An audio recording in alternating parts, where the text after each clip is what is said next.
My name is Kenneth, 62 years old, and recently retired as an engineering manager at the local manufacturing plant.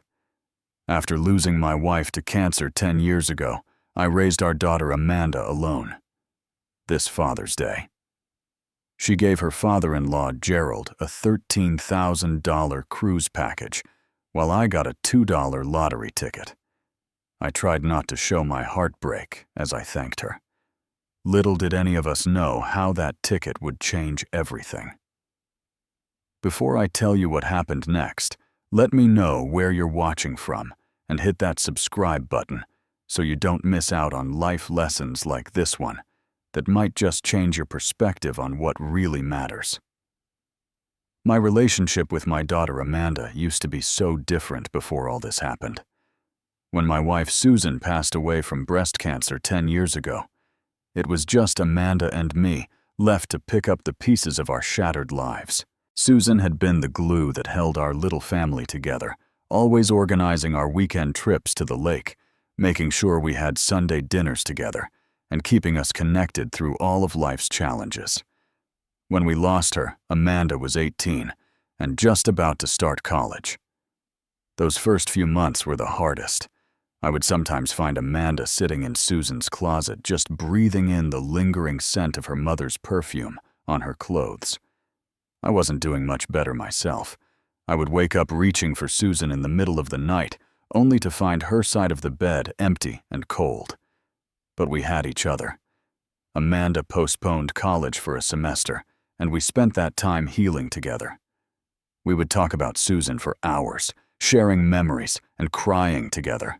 Sometimes we would laugh about the silly things Susan used to do, like how she would dance around the kitchen while cooking, or how she insisted on wearing her lucky sweater to every one of Amanda's soccer games. When Amanda did go to college, I worked overtime at the plant to make sure her tuition was covered. Susan and I had started a college fund when Amanda was born, but medical bills had eaten away at our savings. I didn't want Amanda to worry about student loans.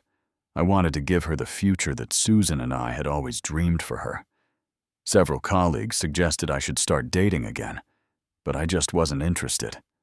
My focus was entirely on being there for Amanda. Maybe that was my first mistake, making her my whole world after Susan died. But at the time, it seemed like the only right thing to do. Before the cancer took Susan away from us, Amanda and I had always been close. I taught her how to ride a bike in the driveway of our modest suburban home when she was 6. I can still picture her determined little face as she pedaled away from me. For the first time, pigtails flying in the wind, I was the one who helped her with math homework when she struggled in 8th grade, spending hours at the kitchen table until the concepts finally clicked for her. When Amanda went through her difficult teenage years, the typical rebellion, the first heartbreak, the friend drama, I was there for her. Susan was always the disciplinarian in our family, while I was the softie. But after Susan passed, I had to be both mother and father to Amanda. I think I did okay, all things considered. Amanda graduated high school with honors and got accepted to a good state university just 3 hours away from our home. I gave up a promotion at work that would have required relocation because I didn't want to move further away from her. I skipped fishing trips with my buddies to drive down and help her move between dorm rooms.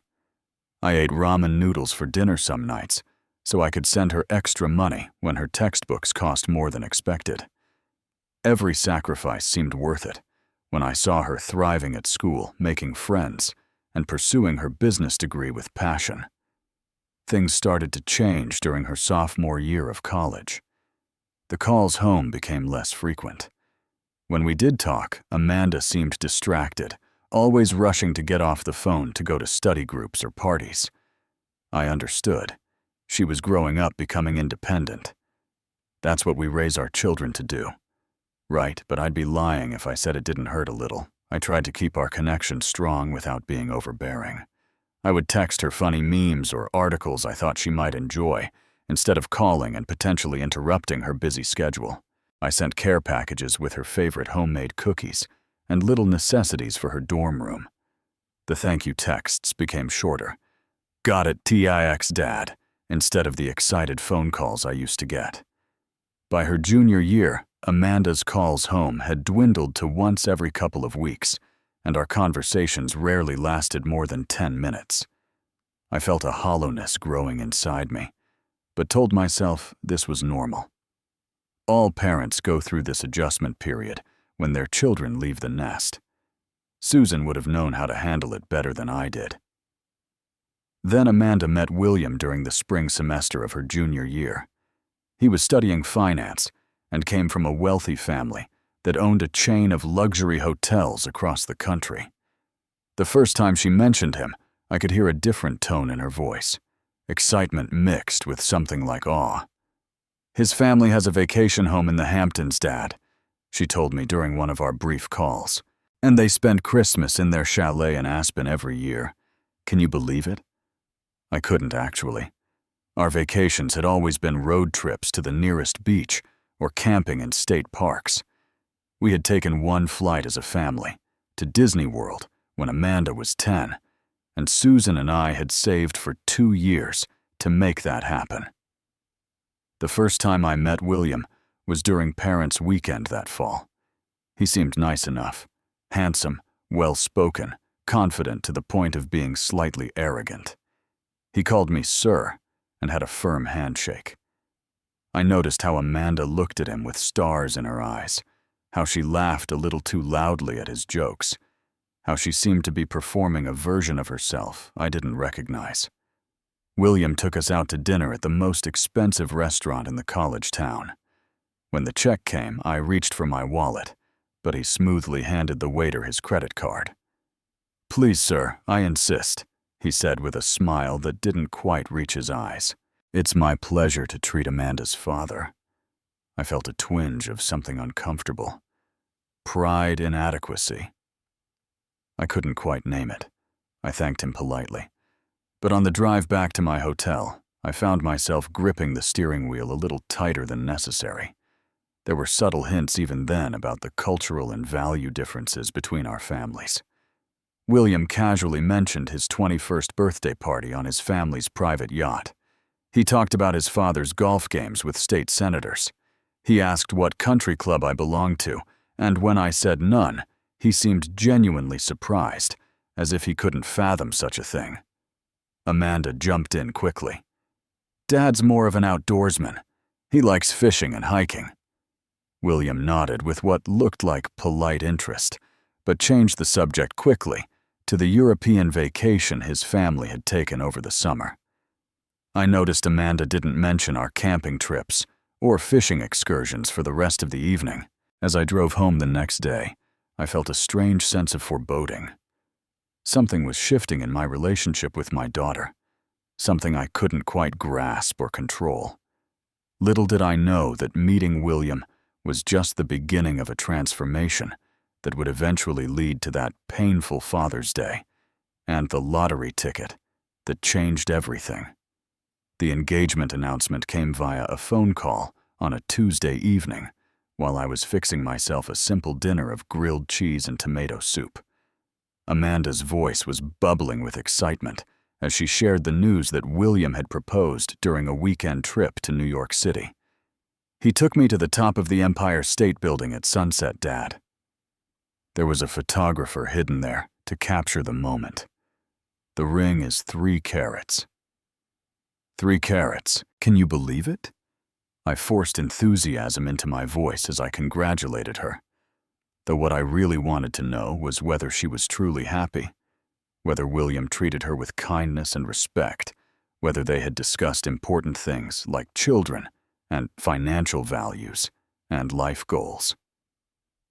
But Amanda was so caught up in the glamour of the proposal that there wasn't space for those questions.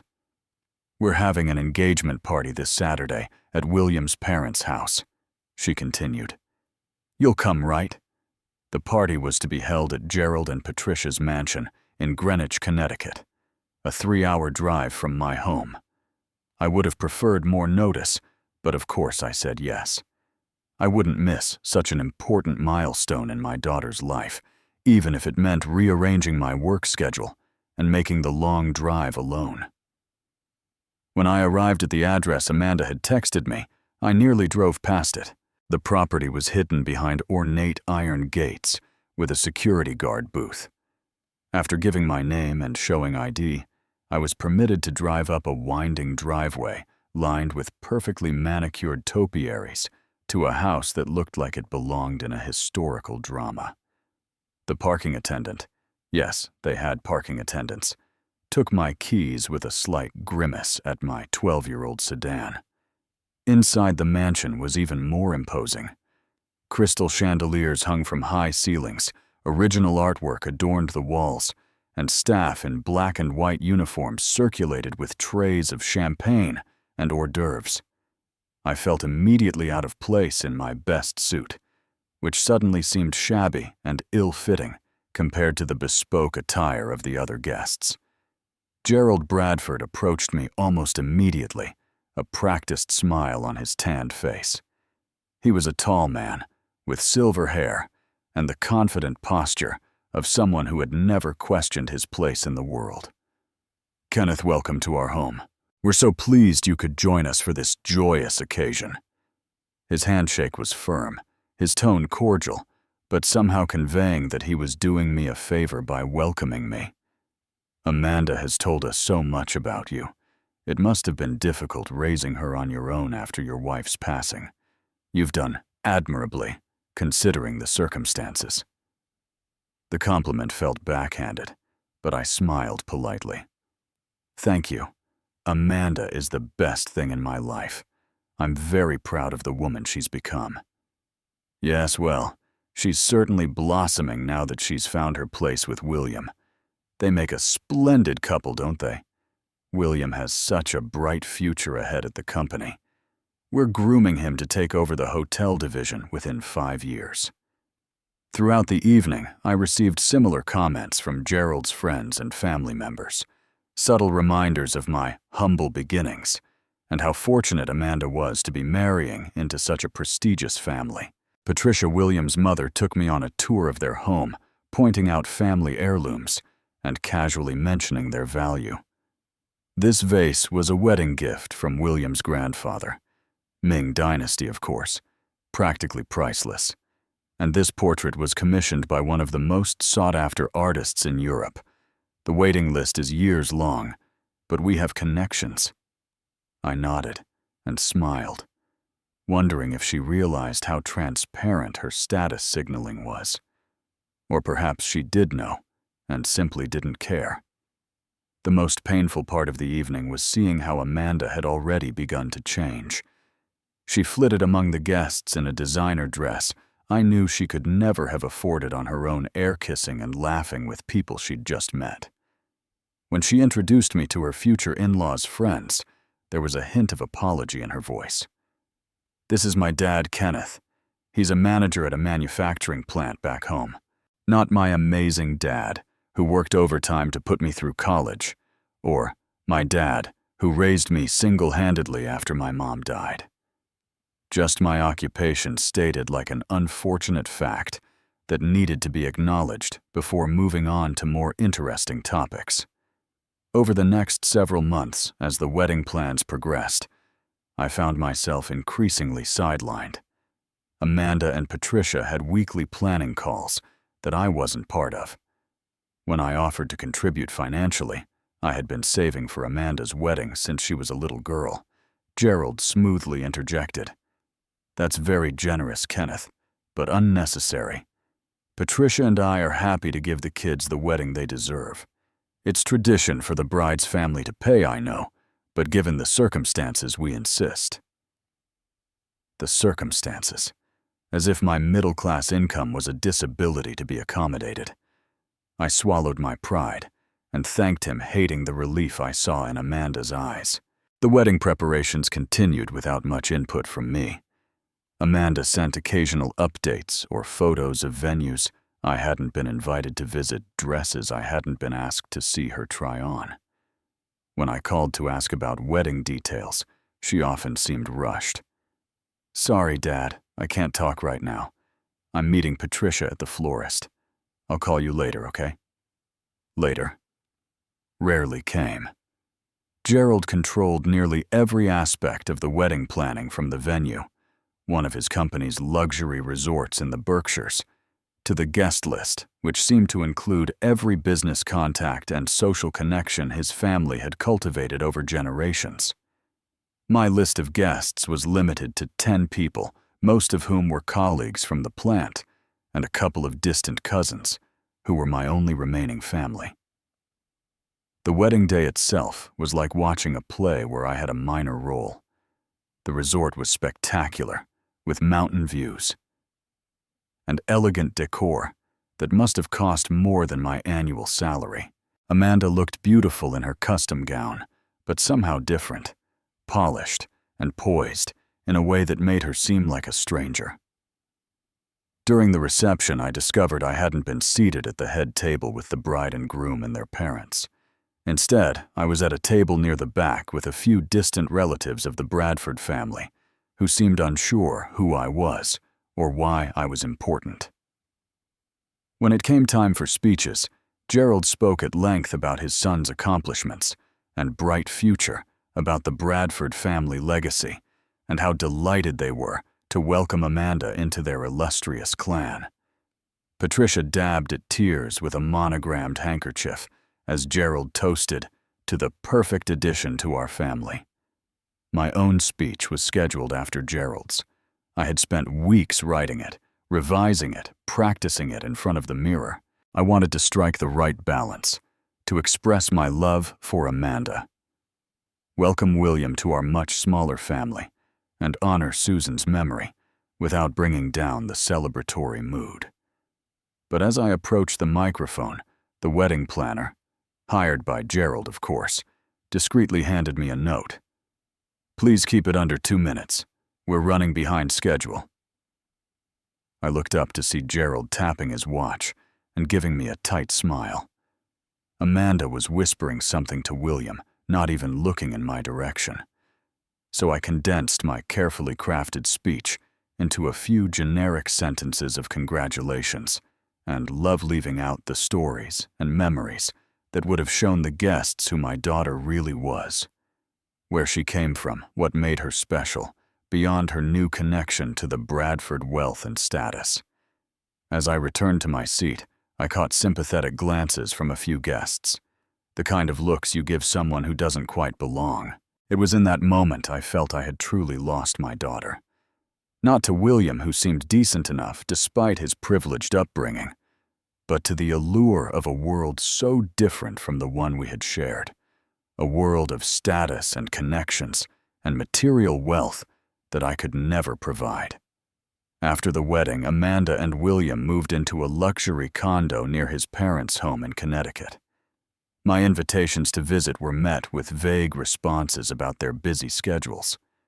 When they did come to my house for a weekend, about 3 months after the wedding, Amanda spent most of the time on her phone, making disapproving comments about the neighborhood where she had grown up. "Dad, don't you think it's time to upgrade? This place is getting so run down. The Mitchells down the street have let their yard go completely, and that car has been parked in front of the Thompson house for weeks." Her voice had taken on the slightly nasal, clipped tone I recognized from Patricia's speech. She pronounced certain words differently, now her former slight Midwestern accent polished away like a flaw. As the months passed, my relationship with Amanda continued to deteriorate. Invitations to family events became rare. I learned about their Thanksgiving plans with the Bradfords through a casual mention during a brief phone call. Christmas was spent at the Bradford Chalet in Aspen, with Amanda sending me a gift basket from a high-end retailer that felt impersonal and obligatory. By the time Father's Day approached, nearly a year after the wedding, I had almost resigned myself to the new normal. Amanda was living in a different world now, one where her childhood and our modest life together seemed like a distant memory she was eager to forget. I tried not to take it personally, telling myself this was just part of her growing up and finding her own path. But deep down, I knew something precious had been lost, perhaps irretrievably. The Father's Day invitation came 3 days before the actual day, a text message from Amanda that seemed like an afterthought. "Dad, we're having a Father's Day brunch for Gerald on Sunday at 11. You should come too. Let me know." Despite the casual nature of the invitation and the short notice, I felt a surge of hope. Maybe this was a chance to reconnect with Amanda, to bridge the growing distance between us. I immediately texted back that I would be there and asked if I should bring anything. "Just yourself," came the reply. "Patricia has everything handled." Of course she did. I spent the next few days thinking about what to give Amanda's father-in-law. I barely knew the man, but I wanted to make a good impression for Amanda's sake. I settled on a nice bottle of bourbon, nothing extravagant but decent quality. For Amanda and William, I had prepared something special, a handmade photo album chronicling Amanda's childhood filled with pictures of our family vacations, school events, and quiet moments at home. Many of the photos included Susan, and I thought Amanda might appreciate having these memories preserved, especially now that she was talking about starting a family of her own. Sunday morning, I woke up early, showered, and put on my best clothes, khaki slacks and a blue button-down shirt that Susan had always said brought out my eyes. I carefully wrapped both gifts and set out for the 2-hour drive to Greenwich, feeling nervous but cautiously optimistic. Maybe today would be different. The Bradford estate was even more impressive in the summer daylight than it had been during the evening engagement party. The gardens were in full bloom. The swimming pool sparkled in the June sunshine, and uniformed staff directed guests to the expansive back terrace where tables had been set up beneath elegant white canopies. As I approached with my gifts, I saw Amanda standing with William and his parents greeting guests. She was wearing a pale pink sundress that looked expensive, her hair styled in a sophisticated updo that made her look older than her 28 years. She spotted me and waved a brief smile crossing her face. "Dad, you made it," she said, air-kissing my cheek. "You remember Gerald and Patricia, of course." Gerald extended his hand. "Kenneth, good to see you again." Patricia offered a practiced smile. "So glad you could join us. We have you seated at table 3, over by the rose garden." I handed Gerald the wrapped bottle. "Happy Father's Day." He unwrapped it with polite interest. "Ah, bourbon. Thank you, Kenneth. Very thoughtful." I turned to give Amanda and William their gift, but another guest had arrived, and they were already engaged in conversation. Patricia touched my arm lightly. "Why don't you get settled at your table? The servers are bringing around mimosas." My table was far from the main seating area, where Amanda, William, and the Bradfords sat with their closest friends. I found myself among a mix of distant relatives and what appeared to be business associates who seemed confused by my presence. A woman in her 60s with an elaborate hat asked me how I knew the Bradford family. "I'm Amanda's father," I explained. "Oh." Her eyebrows rose in surprise. "How lovely. Gerald's daughter-in-law is simply charming. She's fit right into the family, hasn't she?" I nodded, not trusting myself to speak. Amanda was my daughter, not Gerald's daughter-in-law. But in this setting, that seemed to be her primary identity now. Throughout the brunch, I tried to engage with the others at my table, but conversation was difficult. They discussed people I didn't know, vacation spots I'd never visited, and private schools I'd never heard of. I picked at my gourmet brunch, eggs Benedict with truffle hollandaise, prosciutto-wrapped asparagus, and tiny pastries arranged like works of art, and watched Amanda from across the terrace. She moved among the guests with ease, laughing at their jokes, touching their arms in familiar gestures. She seemed completely at home in this world of wealth and privilege, as if she'd been born to it. I felt a strange mix of pride and sadness. Proud that my daughter could adapt and thrive. Sad that in doing so, she seemed to have left behind the person she once was. After the meal, when everyone had eaten, and the servers were clearing plates. Gerald stood up from the main table and tapped his glass for attention. "I want to thank everyone for joining us on this special day," he began. "Being a father has been the greatest joy of my life, and now, thanks to William and Amanda, I have the pleasure of looking forward to becoming a grandfather soon." Murmurs of excitement rippled through the crowd. I felt a jolt of surprise and hurt. Amanda was pregnant. Why hadn't she told me? I searched her face across the distance between us and saw her beaming at Gerald's announcement. "But before we celebrate that future blessing," Gerald continued, "I want to take a moment to open some Father's Day gifts." What followed was an elaborate gift-giving ceremony. William presented his father with an antique pocket watch that had apparently once belonged to some famous financier. Patricia gave her husband a set of custom golf clubs. Then, with a flourish, Amanda handed Gerald an envelope tied with a ribbon. "From both of us," she said, indicating herself and William. "We hope you love it." Gerald opened the envelope and broke into a broad smile. "A luxury cruise package, 2 weeks in the Mediterranean on the Crystal Symphony with all the premium upgrades. This is magnificent." Patricia clapped her hands in delight. "Oh, how wonderful. I've been wanting to try that cruise line. When is it scheduled?" "September," William said. "We've already confirmed you can both get away from work then." Gerald embraced both William and Amanda. $13,000 for a cruise might seem extravagant to some, but the memories we'll create are priceless. Thank you both. $13,000. The amount hit me like a physical blow. That was more than I had spent on Amanda's entire senior year of high school. Prom, graduation, college, deposits, everything. And they had given it to Gerald, who could easily afford such luxuries himself as a casual Father's Day gift. I was still processing this when Amanda suddenly seemed to remember I was there. She looked over at me with a start, and then whispered something to William. He nodded, and they both made their way to my table. "Dad, we have something for you too," Amanda said, handing me a greeting card envelope. I opened it, aware of several curious glances from nearby guests. Inside was a simple Father's Day card with Amanda and William's signatures, and tucked into the card was a lottery ticket. A $2 scratch-off lottery ticket. I stared at it momentarily, unable to speak. $2 compared to $13,000.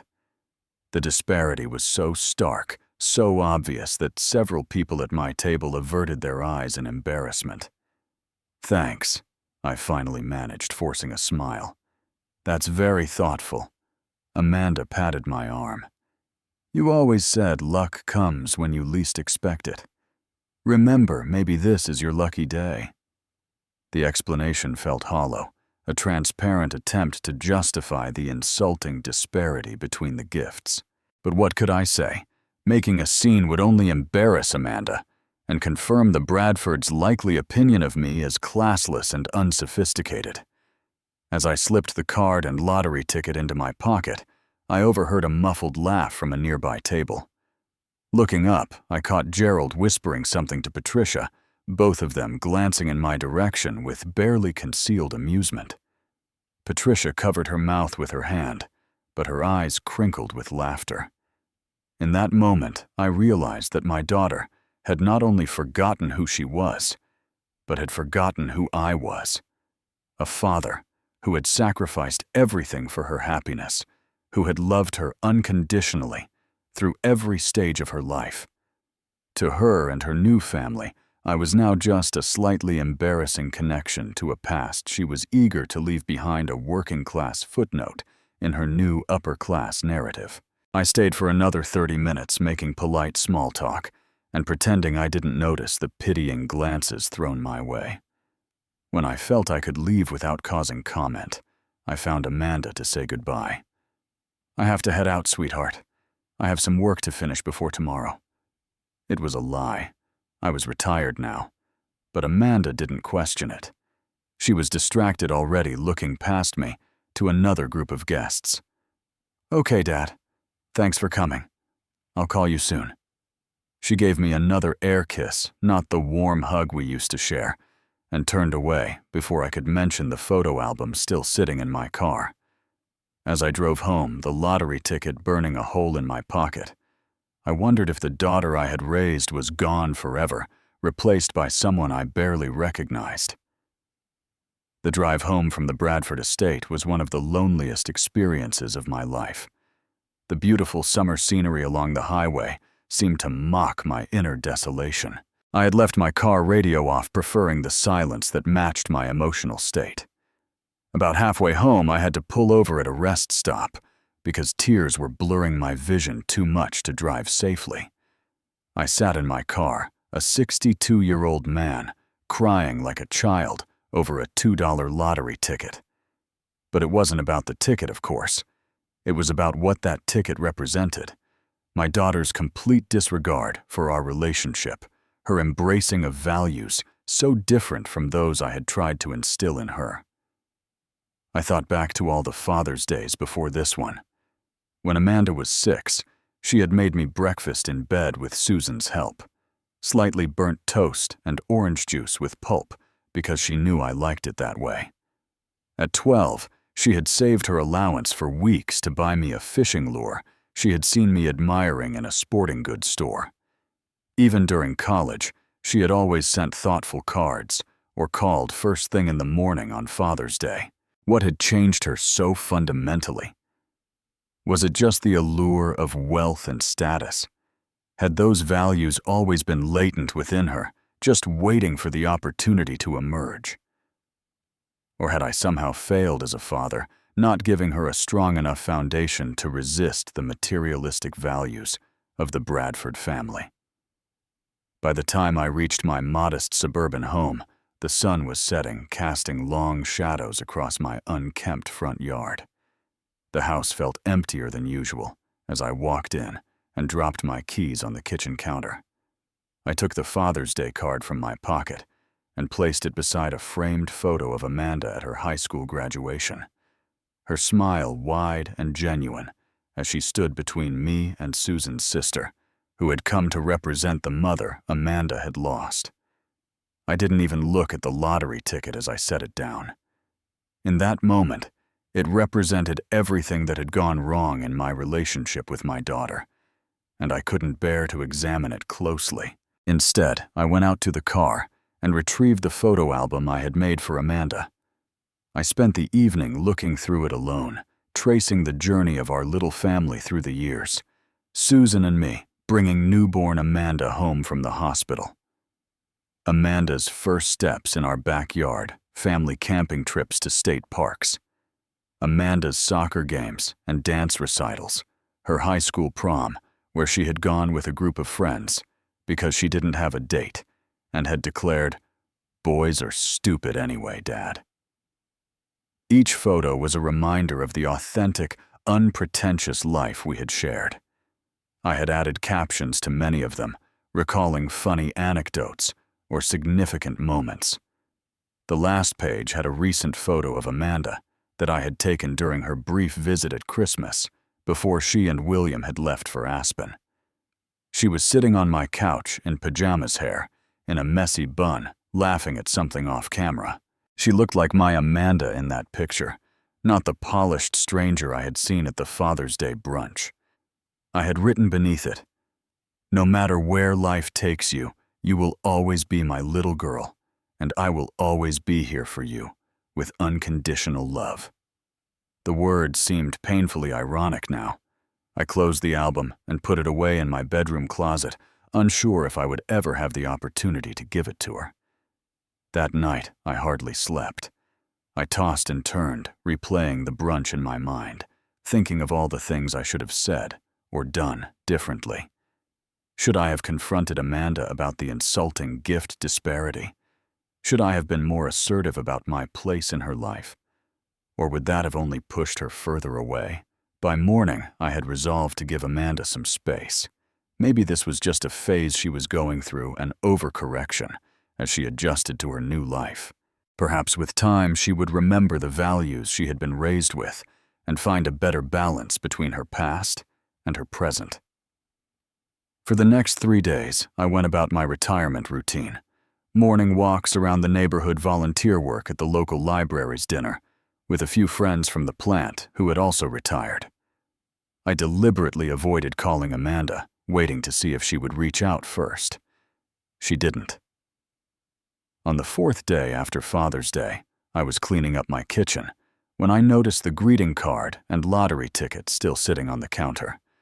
I almost threw them away, but decided to at least check the ticket first. Not that I expected to win anything. The odds of winning even a few dollars on those scratch-offs were slim, but it seemed wrong to discard a gift from my daughter, no matter how thoughtless it might have been. I grabbed a coin from the change bowl and scratched off the silver covering on the ticket. 3 matching symbols appeared indicating a winner, but I had to look twice at the prize amount. According to the ticket, I had won the jackpot, $130 million. I laughed out loud in my empty kitchen. This had to be a mistake or a cruel joke. People like me didn't win the lottery, especially not with insulting gift tickets from their estranged daughters. But as I stared at the ticket, a strange feeling came over me. What if it was real? I went to my computer and looked up the lottery website. With shaking hands, I entered the ticket information into the verification system. The screen flashed with congratulatory graphics and confirmed that I held a winning jackpot ticket worth $130 million. I sat back in my chair, stunned into silence. The irony was almost too perfect to be real. The $2 afterthought gift was worth 10,000 times more than the extravagant cruise package Amanda and William had given to Gerald. In a single moment of random chance, my financial situation had been transformed beyond anything I could have imagined. My first instinct was to call Amanda immediately. This would change everything. But as my hand reached for the phone, I hesitated. How would this news affect our relationship? Would Amanda suddenly become attentive and loving again because her father was now wealthy? Would the Bradfords' attitude toward me change when they realized I was now in their financial league, or possibly even wealthier than they were? The thought left a bitter taste in my mouth. I didn't want Amanda's love to be conditional on my bank account. I didn't want respect that was based on dollars rather than character. Instead of calling Amanda, I called Tom Lewis, an old friend from college, who had become a successful attorney. We hadn't spoken much in recent years, but he was the only person I trusted with something of this magnitude. "Kenneth, this is a surprise," Tom said when he answered. "How have you been, Tom? I need your help with something confidential. Very confidential. Can I come to your office today?" There must have been something in my voice that conveyed the urgency, because Tom immediately agreed, rearranging his schedule to meet with me that afternoon. In Tom's elegant downtown office, I showed him the winning ticket and explained the situation. "My God, Kenneth," he breathed, staring at the ticket as if it might vanish. This is life-changing." "I know," I said, "and that's what I'm afraid of. My life is already changing, and not necessarily for the better." I told him about Amanda, about the Bradfords, about the Father's Day brunch, and the stark difference between the gifts. Tom listened without interrupting, his expression growing increasingly concerned. "So you're worried about how this sudden wealth will affect your already strained relationship with Amanda," he clarified when I finished. "Yes, and I'm worried about myself too. I've seen what money has done to my daughter, how it's changed her values, her behavior, her very identity. I don't want that to happen to me." Tom nodded thoughtfully. "That's a legitimate concern. Sudden wealth can change people, and it definitely changes how others perceive and treat you." He leaned forward. "What do you want to do, Kenneth?" I had been thinking about this question during the entire drive to Tom's office. I want to claim the money. I'd be a fool not to, but I want to do it anonymously if possible. and I want to wait before telling Amanda or anyone else. Anonymity might be difficult depending on your state's lottery rules, Tom warned. But we can certainly try to keep your identity as private as possible. As for waiting to tell Amanda, that's your decision, but may I ask why? I sighed, trying to articulate feelings I was still processing myself. I need to know if there's anything left of our relationship that isn't about money or status. I need to know if she still loves me for who I am, not what I can give her, or how I can advance her social standing. Tom nodded slowly. I understand. But be prepared. News like this has a way of getting out, especially in smaller communities. And once it does, people from your past will suddenly remember how close you once were. His warning proved prophetic. Over the next few weeks, with Tom's help, I claimed my winnings, opting for the lump sum payment of $78.5 million after taxes, and began the process of quietly putting my financial affairs in order. I consulted with financial advisors. Tom recommended set up trusts and investment accounts, and made plans for charitable donations. Throughout this process, I maintained my normal routine and told no one about my windfall. Amanda called once during this period, a brief conversation where she talked mostly about a charity gala she and William had attended with the Bradfords. She didn't ask about my Father's Day or how I was doing. She didn't mention the lottery ticket. The call lasted less than 10 minutes before she had to go to a lunch appointment with Patricia.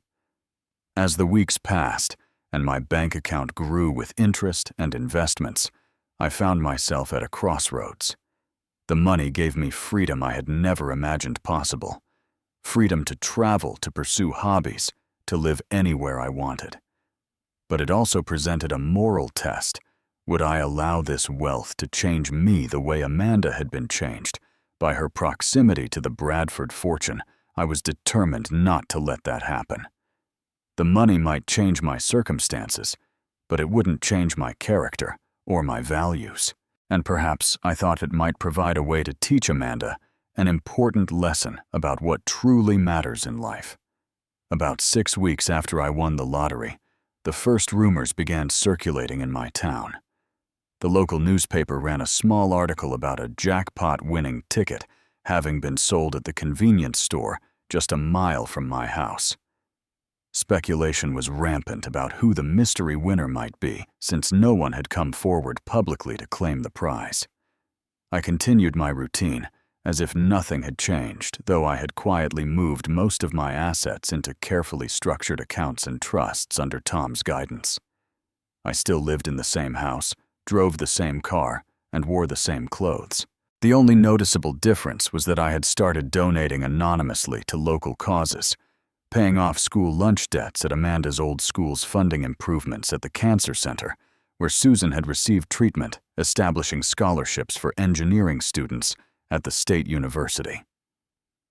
Then one evening, my phone rang. It was Amanda calling at an unusual time. Her voice sounded different, excited, almost breathless. "Dad, I just heard the most incredible news. Did you know someone in your town won that huge lottery jackpot a few weeks ago? $130 million. It's all over the local news there." "Oh, really?" I kept my tone casual. I hadn't heard. "How could you not have heard?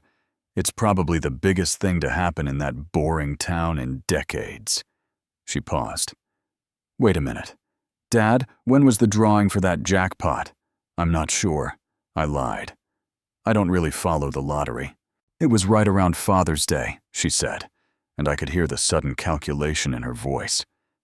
"Dad, the ticket William and I gave you, have you checked it?" For a brief moment, I considered telling her the truth right then, but something held me back. Perhaps it was the way she had said, "William and I," as if the $2 ticket had been a joint gift from them. Or perhaps it was the naked interest in her voice that had been absent in our recent conversations. "I think I misplaced it," I said instead. "It's probably in a drawer somewhere." "You need to find it, Dad. Like right now. This could be massive." Her voice had risen in pitch. "Do you want me to come help you look for it?" The same daughter who couldn't find time to call me for weeks was now offering to drive 2 hours to help me search for a lottery ticket. The irony wasn't lost on me. "No need, sweetheart. If I come across it, I'll be sure to check it. Promise me you'll look for it tonight, okay? And call me the minute you find it, no matter what time it is." After we hung up, I sat in my living room for a long time, thinking about what had just transpired. That phone call had confirmed my worst fears about how money was influencing my relationship with my daughter. The mere possibility that I might have won the lottery had sparked more interest and concern from Amanda than I had received in months. Over the next few days, Amanda called repeatedly, each time asking if I had found the ticket. She even suggested that she and William could come for a weekend visit to help me organize my paperwork, something she had shown zero interest in before. During one call, I purposely mentioned that I was having some financial difficulties. "The property taxes on the house went up again," I said casually, "and the roof is starting to leak. I might need to take out a home equity loan to cover everything." "Oh," Amanda's voice lost some of its enthusiasm. "That's too bad, but all the more reason to find that lottery ticket right. It could solve all your problems. It's a nice thought, but the chances of winning are astronomically small," I reminded her. "I wouldn't count on it." "Still, you never know," she persisted. "William and I picked those numbers specially." Another lie. It had been a quick pick ticket with randomly generated numbers. Amanda hadn't even remembered what type of ticket she had given me. A week later, Amanda and William surprised me by showing up at my house unannounced on a Saturday morning. Amanda hugged me with unusual warmth, while William shook my hand firmly. "We were in the area and thought we'd stop by," Amanda explained, though I knew they had no reason to be in the area of my suburban neighborhood hours from their home. "How nice," I said, inviting them in. "If I'd known you were coming, I would have prepared something." "No need, Dad," Amanda said, already glancing around the living room. "We can't stay long. We just thought we'd see how you're doing." What followed was a strange few hours where Amanda and William made a show of interest in my life, while unsubtly scanning every surface for the missing lottery ticket. Amanda reminisced about childhood memories in a way she hadn't done in years, asking if I still kept old papers and things in my desk drawers. William inquired about my retirement plans and whether I had considered upgrading to a more manageable living situation. When they finally left, having found nothing, Amanda hugged me again. "We should do this more often, Dad. I miss our talks." I nodded, not trusting myself to speak. The transparent nature of their visit had been painful to witness. Even more painful was the dinner invitation I received the following week. Not just from Amanda, but from Gerald and Patricia Bradford. "We'd love to have you over for a small family dinner," Patricia said, when she called her voice honey sweet. "It's been too long since we've all been together." I accepted the invitation with a mixture of curiosity and dread. What would this dinner reveal about how much they knew or suspected? And how far would they go to ingratiate themselves with me if they believed I might be the mystery lottery winner? The dinner at the Bradford mansion was an exercise in calculated charm. Gerald greeted me with unexpected warmth, clapping me on the back as if we were old friends. Patricia gave me a tour of recent renovations to their home, casually mentioning that family is so important, and how they considered me practically part of the Bradford clan now. Amanda hovered constantly at my side, refilling my wine glass and asking about my health, my friends, my retirement activities, all topics she had shown little interest in during our previous conversations. William discussed investment strategies and mentioned a fantastic opportunity in his father's hotel business that needed investors. The true nature of the evening became clear during dessert, when Gerald cleared his throat and addressed me directly. "Kenneth, Amanda mentioned you might be facing some financial challenges with your home." I nodded cautiously.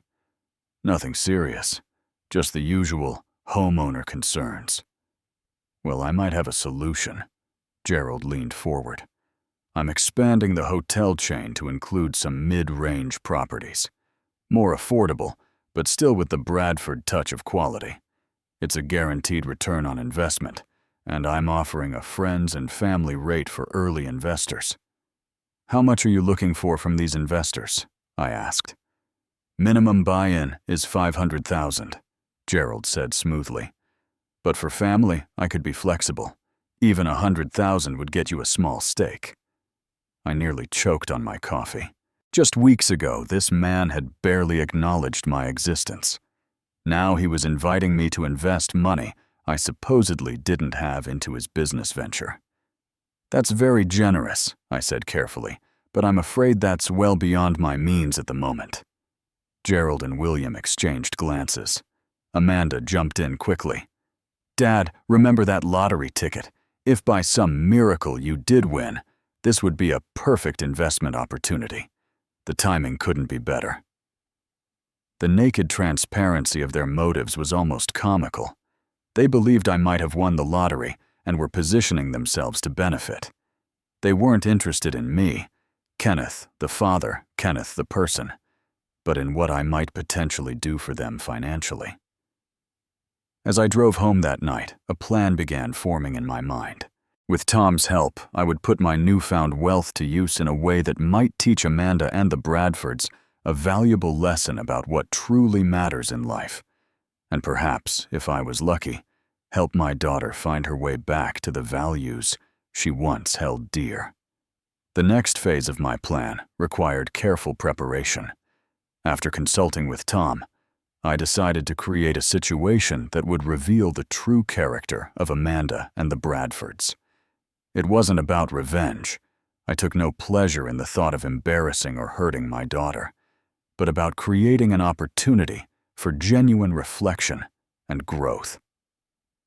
Tom helped me draft a series of legal documents and arrange meetings with the right professionals. Then, following his advice, I moved temporarily to a modest apartment in a neighboring town, telling Amanda I needed to make some repairs on the house before putting it on the market. Selling the house?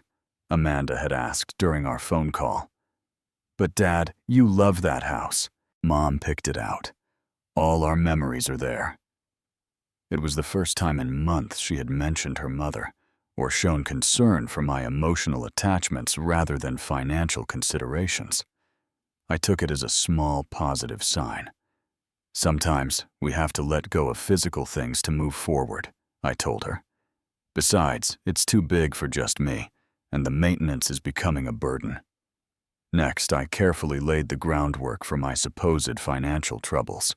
I called Amanda, and in a voice carefully calibrated to sound embarrassed, but determined, explained that I had taken out a second mortgage on the house a few years earlier to help a friend start a business.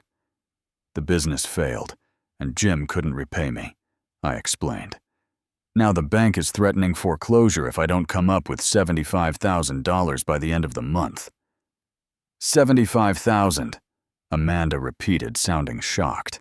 Dad, why didn't you tell me things were this bad? I didn't want to worry you, sweetheart, and I was hoping to figure it out on my own. I've applied for personal loans, but at my age, and with my retirement income, the banks aren't eager to help. There was a long pause on the line. Let me talk to William, she finally said. Maybe we can figure something out.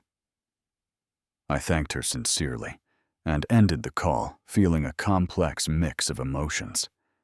Part of me hoped that Amanda would offer to help, that beneath the materialism and status-seeking the Bradfords had encouraged my daughter's good heart still remained intact. But another part of me, the part that had been hurt repeatedly over the past year, was preparing for disappointment. Following Tom's suggestion, I recorded this conversation, and all subsequent ones related to my fictional financial crisis. It wasn't that I planned to use these recordings to embarrass anyone. Rather, they were protection against potential gaslighting later, and perhaps a tool for reflection, if the opportunity arose. 3 days later, Amanda called back. Her voice was hesitant, apologetic. "Dad, I talked to William about the loan situation. The thing is, we've just put a deposit down on a new house closer to William's office, and we've stretched our budget pretty thin." "I understand, sweetheart," I said, even as my heart sank a little. "I didn't expect you to solve this for me." "It's not that we don't want to help," she hurried to add. "It's just not a good time financially. But William's dad might have some suggestions. Do you mind if I talk to Gerald about it?" I gave her permission, knowing exactly where this was heading. Sure enough, Gerald called me the very next day, his tone a carefully constructed blend of concern and business-like efficiency. "Kenneth, Amanda tells me you're in a bit of a financial pickle with your mortgage." "Unfortunately, yes," I confirmed. "I made a poor decision trying to help a friend, and now I'm paying the price." "These things happen," Gerald said magnanimously. "But I've been thinking about your situation, and I believe I have a solution that makes sense for everyone." His solution, as it turned out, was for me to sell my house immediately, likely at below market value given the rushed time frame, and move into a senior living facility that one of his business associates owned. "It's quite affordable compared to most retirement communities," Gerald explained. "And they might even have employment opportunities for someone with your background, maintenance work, that sort of thing, which could supplement your retirement income." I listened in stunned silence as this wealthy man, whose daughter-in-law I had raised and put through college at significant personal sacrifice, suggested I should become a handyman at a retirement home rather than offering any real financial assistance. "I appreciate the suggestion, Gerald," I said when he finished. "I'll certainly consider it." "Think it through carefully," he advised. "At your age, financial recovery is difficult. This might be your best option to avoid bankruptcy." After ending the call, I sat in my temporary apartment staring at the wall. The conversation had confirmed my worst fears about how the Bradfords, and by extension my daughter, viewed me. I was a financial liability to be managed, not a family member, to be supported in times of need. Over the next week, I received several more calls from Amanda, each more uncomfortable than the last. She suggested I look into reverse mortgages, sell my car for a cheaper model, or consider moving to a smaller town with a lower cost of living. Not once did she offer direct financial help, despite the fact that she and William lived in luxury and spent thousands on weekend getaways and designer clothes. The final confirmation came when I called Amanda, in apparent desperation, telling her the bank had moved up the foreclosure timeline, and I had just 1 week to come up with the money. "Dad, I'm so sorry," she said, her voice strained. "William and I just can't help right now. We have the new house payment, and we're planning to start a family soon. There are just so many expenses." "I understand," I said quietly. "Have you thought about Gerald's suggestion?" The senior facility really might be the best option. It would be a fresh start. In that moment, I knew my experiment had provided all the answers I needed. The daughter who had once sworn she would always take care of me, the way I had taken care of her, had disappeared, replaced by someone who prioritized her social standing and material comfort over her father's well-being. It was time for the final phase of my plan. With Tom's guidance, I prepared to reveal my lottery win, and more importantly, the lessons I had learned about wealth family and what truly matters in life. 6 months after winning the lottery, I finally decided it was time to reveal the truth. The news about the unclaimed jackpot had gradually faded from local headlines, and Amanda's calls had become less frequent as she apparently gave up on the possibility that I might be sitting on a fortune. Following Tom's advice, I agreed to a single interview with a national newspaper, revealing myself as the winner of the $130 million jackpot. The article was published on a Sunday morning, featuring a photograph of me holding an oversized check, along with quotes about my plans to use the money for community investment and charitable causes. The ticket was a Father's Day gift from my daughter. I told the reporter, keeping my explanation simple and avoiding any hint of the painful circumstances surrounding that gift. It just goes to show that sometimes the most meaningful gifts come in the smallest packages. The story went viral almost immediately. By Sunday afternoon, my phone was ringing constantly, with calls from distant acquaintances, former colleagues, and even a few neighbors I had rarely spoken with before. I let most of them go to voicemail, but I was waiting for one call in particular. It came around 6 in the evening, Amanda's name flashing on my phone screen. I took a deep breath and answered. "Dad," her voice sounded breathless, almost panicked. "Dad, I just saw the news. Is it true? Did you really win the lottery with the ticket we gave you?" The "we" again, I noted. "Yes, it's true," I said calmly. "I won the jackpot with your Father's Day gift." There was a moment of stunned silence, then a flood of questions. When had I found out? Why hadn't I told her? What was I planning to do with the money? Beneath the questions, I could hear the calculations happening in her mind, the recalibration of our relationship now that I was suddenly wealthy. "I'd rather not discuss this over the phone," I told her. "Why don't we meet in person? In fact, I'd like to talk with you, William, and his parents together, if that's possible." Amanda agreed immediately, suggesting we meet the very next day at her and William's home. I countered by proposing a meeting at Tom's law office later in the week, explaining that I had some legal matters to discuss that involved all of them. She hesitated, but eventually agreed. In the days leading up to the meeting, I received numerous texts and calls from Amanda, William, and even Gerald and Patricia, all expressing their excitement about my good fortune and how happy they were for me. Gerald mentioned several investment opportunities he'd be honored to discuss with me. Patricia invited me to join them for their upcoming holiday at their Aspen chalet. William suggested we look into purchasing adjoining properties in an exclusive gated community. None of them mentioned the irony of the $75,000 I had supposedly needed to save my house, an amount that was now insignificant compared to my lottery winnings, but which none of them had been willing to provide when I was in need. The day of the meeting arrived. Tom had prepared his conference room with a digital recorder, with everyone's knowledge and consent, and copies of certain documents I planned to share. I arrived early, feeling oddly calm, despite the emotional significance of what I was about to do. Amanda, William, Gerald, and Patricia arrived together, all dressed immaculately and wearing broad smiles. Amanda rushed to hug me with unprecedented enthusiasm. "Dad, we are just so thrilled for you. This is absolutely incredible." Gerald shook my hand firmly. "Kenneth, what extraordinary luck. I always said there was something special about you." No, he hadn't.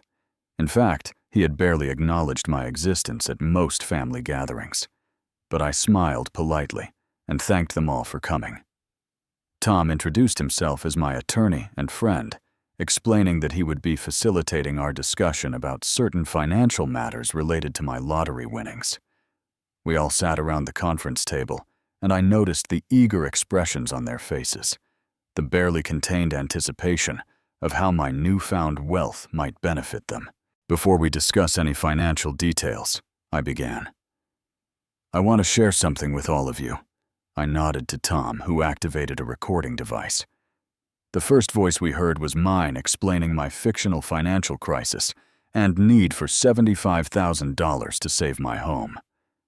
Then came Amanda's voice, making excuses about why she and William couldn't help. Gerald's voice followed, suggesting I sell my house and move to a retirement facility where I could work as a maintenance man. As the recordings played, I watched their faces transform. Shock, embarrassment, and dawning comprehension, replacing the eager smiles they had worn moments before. Amanda's face flushed deep red, then drained of color entirely. William stared at the table, unable to meet my eyes. Gerald's mouth set in a hard line, while Patricia fidgeted with her diamond bracelet. When the recordings ended, there was a heavy silence in the room. I let it stretch for several moments before speaking. "I want to be very clear about something," I said finally, my voice quiet but firm. "This meeting isn't about revenge or trying to make anyone feel bad. It's about honesty and understanding what truly matters." I looked directly at Amanda, whose eyes were now brimming with tears. "When your mother died, I promised her I would make sure you grew up to be someone she would be proud of, someone who valued people over possessions, kindness over status, integrity over appearances. For many years, I believed I had succeeded. You were compassionate, generous, and authentic." I paused, gathering my thoughts. "But over the past few years, I've watched you change. I've seen you adopt values that your mother and I never taught you.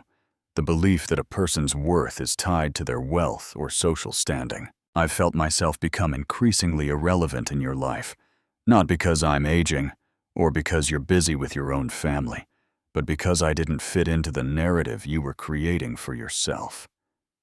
Amanda's tears were falling freely now.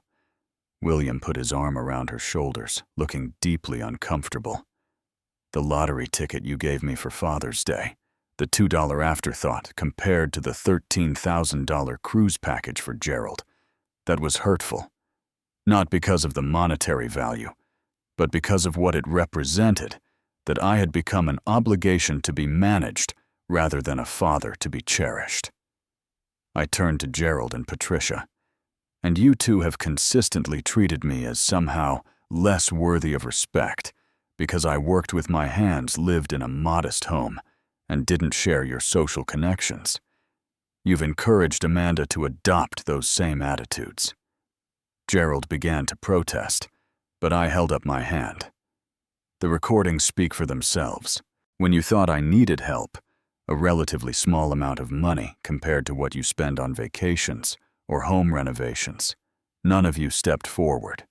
Instead, you suggested I become a janitor in a retirement home at age 62.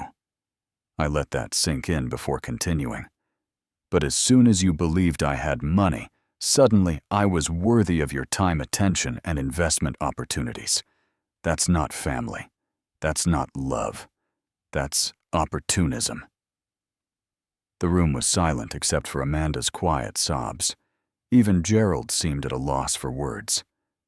"So here's what I've decided to do with my lottery winnings." I continued, my voice gentler now. "The majority of the money is going into a charitable foundation that will fund scholarships for working-class students, support cancer research in Susan's memory, and help revitalize struggling communities like the one I come from." I slid a folder across the table. "These documents outline the foundation's structure and mission. I've kept enough money for myself to live comfortably, but modestly. Much the same way I've always lived. I've purchased a small cabin by the lake where Susan and I always talked about retiring, and I plan to spend my time fishing, volunteering, and enjoying the simple pleasures that have always meant the most to me." I looked directly at Amanda again. "There is no inheritance plan that includes any of you. Not because I don't love you, Amanda. I will always love you unconditionally. But because I've seen what the pursuit of wealth has done to you, and I won't enable that transformation any further." Gerald stood up abruptly, his face flushed with anger. "This is ridiculous. You've set up this entire situation to humiliate us. You recorded private conversations without our knowledge, with Kenneth's knowledge, and at my legal recommendation," Tom interjected smoothly. "And all parties were informed of the recording at the start of this meeting, which is all that's legally required in this state." Gerald grabbed his suit jacket. "Come on, Patricia. We're not going to sit here and be lectured about morality by someone who just engaged in a months-long deception." Patricia stood to follow her husband, but paused to give me a scathing look. "You've just destroyed your relationship with your daughter. I hope you're satisfied." They left the door closing firmly behind them. William looked torn between following his parents and staying with Amanda, who remained seated, tears streaming down her face. "Amanda," I said softly, I didn't do this to hurt you. I did it because I love you enough to hold up a mirror and show you what you've become." The daughter I raised would never have abandoned her father in his time of need. The values your mother and I taught you seem to have been replaced by the Bradford family ethos, that people are only worth what they can do for you financially or socially. William stood up awkwardly. "I think I should give you two some privacy," he mumbled, and quickly exited the room. Left alone with my daughter, I felt a wave of sadness, but also a flicker of hope. The genuine tears, the lack of immediate defensiveness. Perhaps there was still a chance to rebuild what we had lost.